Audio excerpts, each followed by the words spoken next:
देश दुनिया की सारी बड़ी खबर के आगे सामने मौजूद दोस्तों सबसे पहले आपको बताएंगे जहां पर पेपर लीक के मामले को लेकर केवल दिल्ली ही नहीं बल्कि महाराष्ट्र में भी उग्र तरीके से विरोध कर रही है कांग्रेस पार्टी दोस्तों। और धर्मेंद्र प्रधान ही नहीं बल्कि शिक्षा मंत्री दादा भूसे को लेकर भी जबरदस्त तरीके का चल रहा है आंदोलन। मामला इतना आगे बढ़ गया दोस्तों की विधानसभा भवन में ही घुस गए कांग्रेस पार्टी के कार्यकर्ता। बताएंगे आगे क्या हुआ दोस्तों, इसी के साथ में चलेंगे एक और बड़ी खबर की तरफ जहां पर केरल में एक जगह चल रही है बीजेपी की सरकार, उसका पूरी तरीके से होने जा रहा है हिसाब किताब। बताएंगे कैसे कांग्रेस के नेता और अध्यक्ष ने बताया है कि जल्द होने वाला है बड़ा खेला दोस्तों। और मुख्यमंत्री के आवास घेराव के लिए सबका आह्वान किया गया है दोस्तों, सबको बुलाया गया है। बताएंगे डिटेल में क्या है पूरा मामला। इसी के साथ में अभिषेक बनर्जी की तरफ से कानूनी मदद के लिए हेल्पलाइन नंबर जारी करके बीजेपी के अत्याचार के खिलाफ नया मोर्चा खोला गया है दोस्तों। एक एक करके चलेंगे आज की सारी बड़ी खबरों, लेकिन उससे पहले अगर आप भी मानते हैं कि छात्रों की गूंज नाम का अभियान पूरे देश भर के अंदर आम जनता के बीच में अपनी पहुंच बनाता जा रहा है और छात्रों के बीच में पेपर लीक का मामला सबसे बड़ा बन चुका है, कई सारे शिक्षा मंत्रियों का होगा इस्तीफा। तो इस वीडियो को लाइक करके लाल बटन दबाकर चैनल को सब्सक्राइब करके बेल आइकन दबाकर कमेंट बॉक्स अपनी राय जरूर लिखकर बताएगा दोस्तों। चलते हैं सबसे पहले सबसे बड़ी ब्रेकिंग न्यूज अपडेट की तरफ जहां पर पूरे देश भर के अंदर पेपर लीक का मामला सामने आता रहता है दोस्तों। ऐसे में कांग्रेस पार्टी के नेता राहुल गांधी के द्वारा छात्रों से जुड़े पेपर लीक के इस मामले को उठाने के साथ ही देश भर के अंदर एक ऐसी मशाल जलाई गई है दोस्तों जहां पर हर कोने के अंदर ये मशाल दूर दूर तक आंदोलन की चिंगारी को और ज्यादा भड़काती हुई नजर आ रही है। और यही बड़ा कारण है कि महाराष्ट्र के अंदर शिक्षा मंत्री दादा भूसे का जीना पूरी तरीके से दूभर कर दिया गया है दोस्तों। आपको बता दें कि पेपर लीक के खिलाफ छात्रों की गूंज के अंतर्गत महाराष्ट्र विधानसभा के भवन की चौखट पर पहुंच गए दोस्तों। महाराष्ट्र युवा कांग्रेस कार्यकर्ताओं ने टीईटी का पेपर लीक के मामले को लेकर शिक्षा मंत्री दादाजी भूसे के इस्तीफे की मांग को लेकर जोरदार तरीके का प्रदर्शन किया दोस्तों। और पहले मंत्री के गाड़ी के सामने जाकर जोरदार तरीके का विरोध किया गया, लेकिन फिर भी मंत्री नहीं माने तो अब मंत्री को विधान भवन तक कांग्रेस पार्टी ने नहीं छोड़ा दोस्तों और विधानसभा भवन पहुंच गए कांग्रेस पार्टी युवा कार्यकर्ता। इसके बाद पुलिस प्रशासन के लोगों में हड़कंप मच गया दोस्तों। जैसे तैसे कांग्रेस पार्टी के कार्यकर्ताओं को अरेस्ट करके ले जाना पड़ा। ऐसे में पुलिस वाले पूरी ताकत के साथ खड़े थे कि किसी को अंदर नहीं आने देंगे। इसके बावजूद कांग्रेस पार्टी युवा कार्यकर्ता अंदर चले गए और टीईटी पेपर लीक का मामला जोर शोर से उठाया गया। तो ऐसा लग रहा है कि देश भर के अंदर हर कोने में जहां जहां पेपर लीक है दोस्तों वहां वहां कांग्रेस पार्टी युवा मोर्चा ने मोर्चा खोला हुआ है और छात्रों को लगभग 40 दिनों तक कांग्रेस पार्टी पूरी तरीके से समर्थन करने जा रही है। यानी छात्रों की आवाज ही केवल कांग्रेस पार्टी 40 दिनों तक उठाएगी, यानी पूरा डेडिकेट होकर पार्टी मैदान में उतरी हुई है दोस्तों। और यही बड़ा कारण है कि राहुल गांधी के अगले प्रयागराज, उसके बाद पटना और फिर दिल्ली में होने वाले छात्रों के कार्यक्रम से पहले दूसरे राज्यों के अंदर भी आंदोलन बढ़ता चला जा रहा है। खुद राहुल गांधी ने पत्र लिखकर कांग्रेस पार्टी के सारे डिपार्टमेंट से कहा था कि छात्रों की गूंज कार्यक्रम का समर्थन करे, यानी जो डिपार्टमेंट जिस तरीके से हो उस तरीके से युवा कांग्रेस का समर्थन करे और एनएसयूआई का समर्थन करे और छात्रों की गूंज कार्यक्रम के साथ डंके की चोट पर खड़े रहे। और यही बड़ा कारण है कि महाराष्ट्र के अंदर पार्टी के कार्यकर्ताओं का विरोध लगातार जारी है दोस्तों। अगर आप भी मानते हैं कि धर्मेंद्र प्रधान का इस्तीफा होगा, उससे पहले कई और शिक्षा मंत्रियों के इस्तीफे सुनिश्चित होने हैं, उसमें महाराष्ट्र के मंत्री दादा भूसे का इस्तीफा भी जल्द आने वाला है, लोडिंग चल रहा है। तो इस वीडियो को लाइक करके अपनी राय जरूर लिखकर बताएगा, ज्यादा से ज्यादा वीडियो को शेयर कीजिएगा। साथ साथ दोस्तों एक जगह केरल में बीजेपी की सरकार है, उसका हिसाब किताब भी करने के लिए तैयार है कांग्रेस पार्टी। जो पार्टी के प्रदेश अध्यक्ष है सनी जोसेफ, उनके द्वारा एक बड़ा बयान सामने आता है दोस्तों। अपडेट यह है कि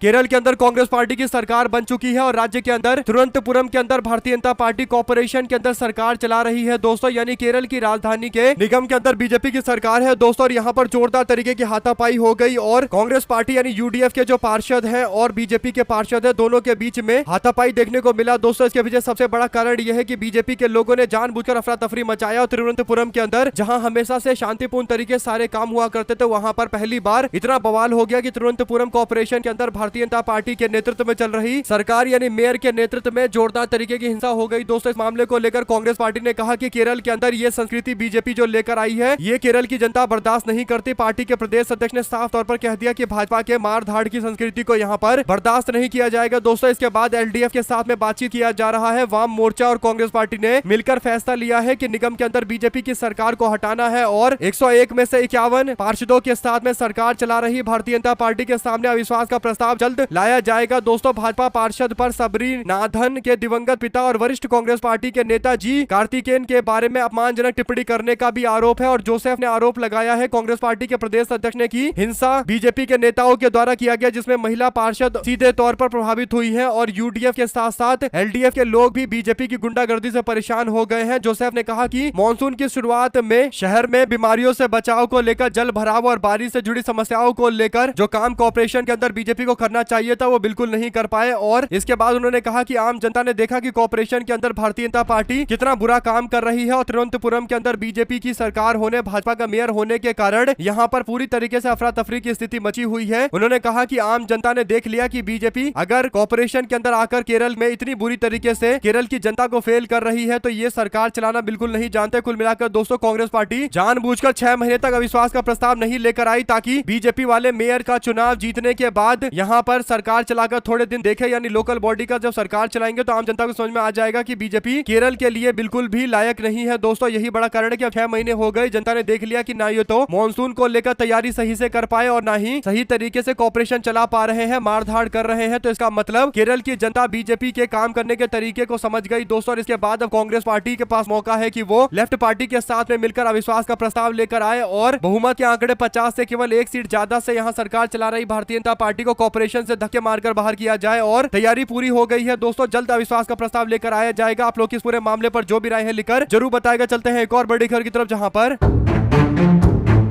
मध्य प्रदेश के मुख्यमंत्री डॉक्टर मोहन यादव और उनके परिवार के जमीन घोटाले के मामले को लेकर कांग्रेस पार्टी विधानसभा सत्र से पहले 15 जुलाई को मुख्यमंत्री आवास का घेराव करेगी। दोस्तों कांग्रेस पार्टी के प्रदेश के अध्यक्ष जीतू पटवारी ने कहा कि अब कांग्रेस पार्टी इस मामले को लेकर प्रदेश भर के अंदर आंदोलन करने जा रही है। पूरे प्रदेश भर के अंदर इस मामले को फैलाया जाएगा। इसके लिए प्रदेश भर के अंदर सभी जिला के अंदर कांग्रेस पार्टी के बड़े नेता पहुंचेंगे। इस मामले को जनता के सामने रखा जाएगा। कांग्रेस पार्टी के मुख्यमंत्री से इस पूरे मामले को लेकर जनता के सामने सफाई देने के लिए बोला जाएगा। 30 जुलाई से कांग्रेस पार्टी करीब 1 लाख कार्यकर्ताओं के साथ अयोध्या से उज्जैन तक हो रही लूट के मामले को लेकर हिसाब किताब मांगेगी दोस्तों। उज्जैन के अंदर पड़ाव पड़ेगा और यहाँ पर गंभीर सवाल पूछे जाएंगे। अगर आप भी मानते हैं कि धर्म नगरियों में चल रही जमकर कहीं चंदा चोरी तो कहीं जमीन चोरी का मामला अब जोर शोर से कांग्रेस पार्टी उठा रही है दोस्तों। उज्जैन में जमीन का घोटाला और अयोध्या में चंदा चोरी का मामला सबसे ज्यादा लगातार चर्चा में बना पड़ा है। आप लोग इस पूरे मामले पर क्या प्रतिक्रिया देना चाहते हैं लिखकर जरूर बताएगा दोस्तों। चलते हैं एक और बड़ी खबर की तरफ, जहां पर अभिषेक बनर्जी ने टीएमसी कार्यकर्ताओं की कानूनी मदद के लिए जारी किया हेल्पलाइन नंबर और बीजेपी के सामने डटकर मुकाबला करने के लिए सबको खड़ा होने के लिए बोला जा रहा है दोस्तों। वापस से पश्चिम बंगाल के अंदर ममता बनर्जी की पार्टी को मजबूती के साथ खड़ा करने का फैसला लिया गया है। जो बड़ी अपडेट है वो ये कि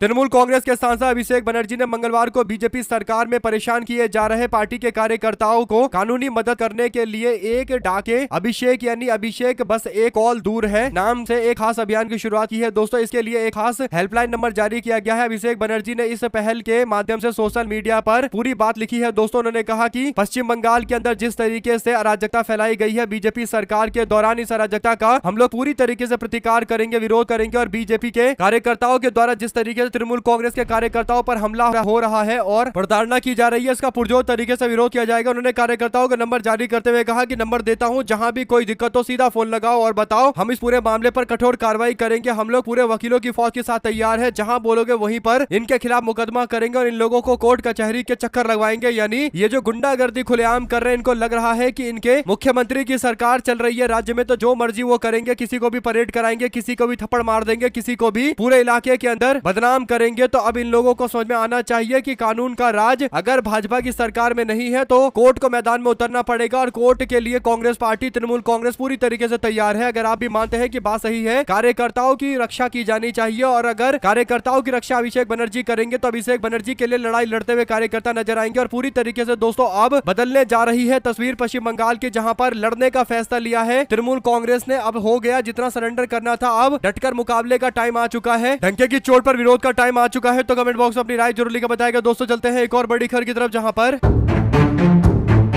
स्पेशल इंटेंसिव रिवीजन यानी एसआईआर के मुद्दे को लेकर विपक्षी इंडी गठबंधन को फिर से एकजुट होने का मौका मिला है दोस्तों। एसआईआर प्रक्रिया पर विपक्षी दलों ने अपनी चिंताओं को लेकर भारत के चीफ जस्टिस यानी सीजीआई सूर्यकांत को मंगलवार को एक चिट्ठी लिखी है दोस्तों, जिस पर आम आदमी पार्टी और डीएमके ने भी हस्ताक्षर किए हैं, सिग्नेचर किए हैं। एसआईआर की प्रक्रिया पर अभी तक सुप्रीम कोर्ट में विपक्ष खासकर ममता बनर्जी की अगुवाई वाली टीएमसी को कई बार झटका लग चुका है दोस्तों, लेकिन इस महीने में विपक्ष को बड़ी सफलता मिली है। सीजीआई यानी चीफ जस्टिस ऑफ इंडिया को लिखी चिट्ठी में इंडिया इंडिया गठबंधन ने कई तरीके की शिकायतें की है। 2024 के लोकसभा चुनाव के बाद आम आदमी पार्टी ने कांग्रेस पर आरोप लगाकर इंडिया गठबंधन से अलग थलग करने का आरोप लगाया था दोस्तों, लेकिन आम आदमी पार्टी ने भी इस चिट्ठी पर साइन किया है। यानी इंडिया गठबंधन 8 तारीख को बैठक करता है, उसमें आम आदमी पार्टी और डीएमके के लोग मौजूद नहीं रहते, लेकिन चीफ जस्टिस ऑफ इंडिया को चिट्ठी लिखते वक्त आम आदमी पार्टी ने भी सिग्नेचर किए हैं, यानी दस्तखत किया है, और डीएमके पार्टी ने भी दस्तखत किया है। दोस्तों इससे पता चल रहा है कि आम आदमी पार्टी हो या डीएमके पार्टी हो, इंडिया गठबंधन मुद्दों के आधार पर तो पूरी तरीके से एकजुट है, और अगर मुद्दे नहीं भी है, मतलब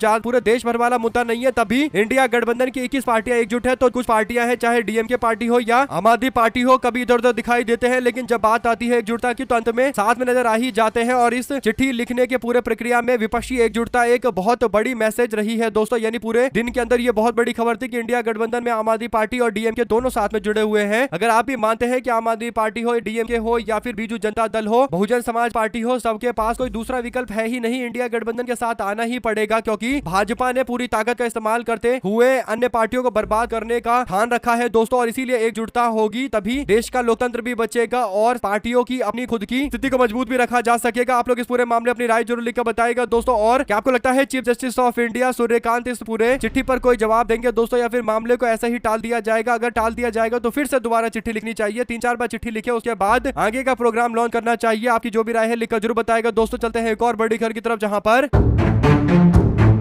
सुप्रीम कोर्ट ने मंगलवार को कर्नाटका हाईकोर्ट के उस आदेश पर रोक लगा दिया दोस्तों, जिसमें भारत पेट्रोलियम कॉर्पोरेशन लिमिटेड यानी बीपीसीएल को विम्प distillery and sugar private limited से एथनॉल खरीद बढ़ाने पर विचार करने को कहा गया था। सुप्रीम कोर्ट ने यह आदेश बीपीसीएल की याचिका पर दिया है दोस्तों। कोर्ट ने कहा कि सरकार की मौजूदा पॉलिसी में कोई बदलाव नहीं होगा। बीपीसीएल ने कहा कि हाईकोर्ट के आदेश पेट्रोल में 20% एथनॉल मिश्रण की राष्ट्रीय नीति को प्रभावित करता है। केंद्र सरकार ने बताया कि पेट्रोल में 20% एथनॉल मिलाने का प्रोग्राम अभी भी एक्सपेरिमेंट बेस है, इसका पूरा असर अगले साल तक दिखाई देगा दोस्तों। बस इतना ही बोलना था, इसके बाद तो देश भर के अंदर लोगों ने अपनी नाराजगी जतानी शुरू कर दी दोस्तों सोशल मीडिया पर, खासकर जो कार के मालिक है या फिर देश के अंदर किसी भी तरीके की गाड़ी चलाते हैं, चाहे बाइक चलाते हैं दोस्तों या फिर कोई बड़े हैवी वाहन भी चलाते हैं जहां पर पेट्रोल का इस्तेमाल किया जाता है, डीजल का इस्तेमाल किया जाता है, और पेट्रोल डीजल के पुराने दाम पर 20% कम तेल खरीदना, यानी 20% उसमें एथनॉल मिलाकर बेच रही है बीजेपी की सरकार। बल्कि कई जगह पर तो E80 लॉन्च कर दिया गया है, यानी 80% पेट्रोल निकालकर उसकी जगह पर एथनॉल डालकर बेचा जा रहा है दोस्तों। इस मामले को लेकर अब सुप्रीम कोर्ट के अंदर सुनवाई के दौरान भाजपा की सरकार ने